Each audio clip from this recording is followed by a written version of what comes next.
त्वं नाथं गोकुलं प्रभो त्रातुमर्हसि देवा मनः कुपिताद् भक्तवत्सला कुपिताद् भक्तवत्सला कुपिताद् भक्तवत्सला।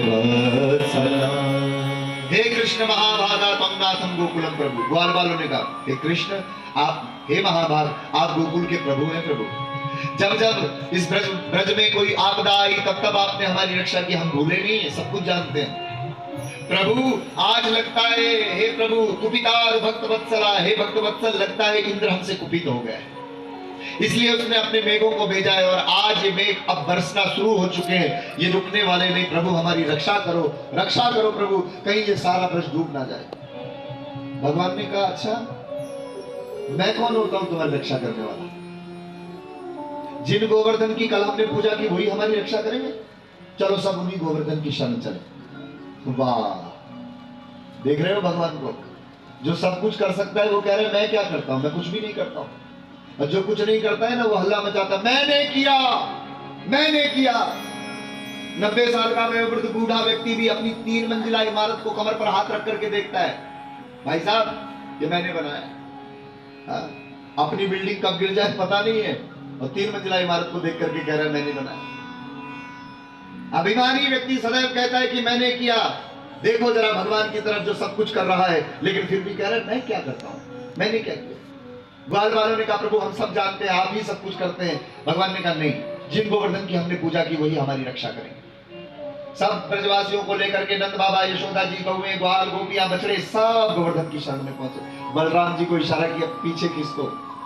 बलराम जी ने कहा क्या करना है? बोले इस गोवर्धन पर्वत के ऊपर शेष सैया बना करके, छाया बना करके अपनी छत्र छाया बनाओ। बलराम जी नहीं है यहाँ पर, बलराम जी गोवर्धन के पीछे की तरफ। ठाकुर जी ने सुदर्शन चक्र को आज्ञा दी, सुदर्शन चक्र जाओ पूरी ब्रजमंडल पर ऐसी परिक्रमा गति से लगाओ कि एक जल की बूंद भी धरती पर कहीं गिर ना पाए। एक तरफ सुदर्शन चक्र गति से ब्रजमंडल की परिक्रमा कर रहा है, दूसरी तरफ से शेष जी तैयार है, जैसे गोवर्धन उठे तो ऊपर से मैं अपनी छत्र छाया करूंगा। भगवान श्री हरि ठाकुर जी बालकृष्ण गोवर्धन के आश्रय में आए। ग्वाल बालों के सामने देखते ही देखते कन्हैया ने कनिष्ठ उंगली पर गोवर्धन को धारण कर लिया और बाएं हाथ से गोवर्धन को उठा लिया, और जगत में आज से भगवान गोवर्धनधारी गिरधारी नाम से विख्यात हुए। बोलिए गिरधारी भगवान की जय।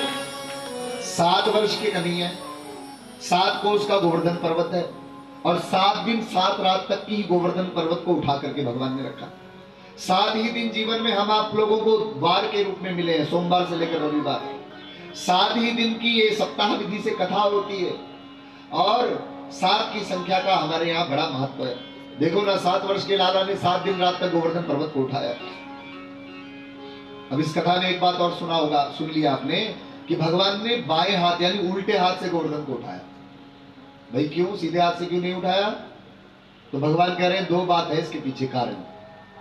पहला कारण तो यह है कि जो कार्य बहुत आसान होता है ना, उस कार्य को दुनिया के लोग कहते हैं ये तो हमारे बाएं हाथ का काम है।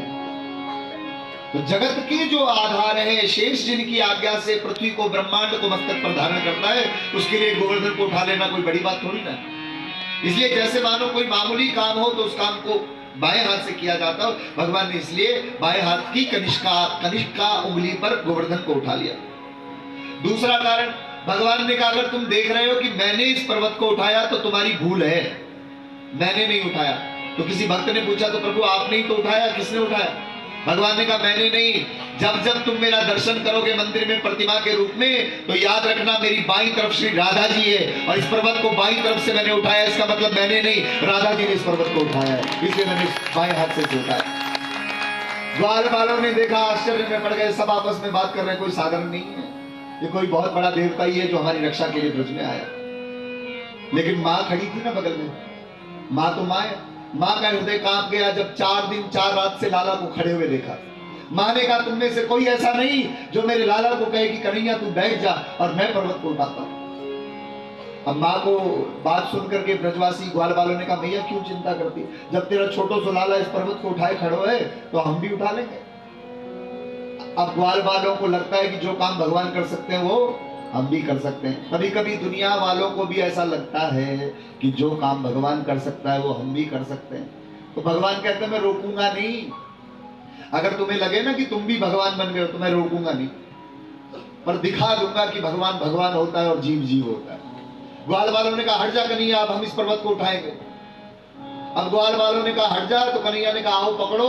तो कोई तो कन्हैया की तरह कमर पर हाथ रख करके और कनिष्का को ऊपर लगाता है, कोई डंडा लगाए खड़ा है, कोई सिर लगाए खड़ा है, कोई दोनों भुजाएं लगाए खड़ा है। कन्हैया से कहा हट जा लाला। अब ग्वाल वालों ने सोचा ये अकेला उठाए खड़ा था, हम तो इतने सारे।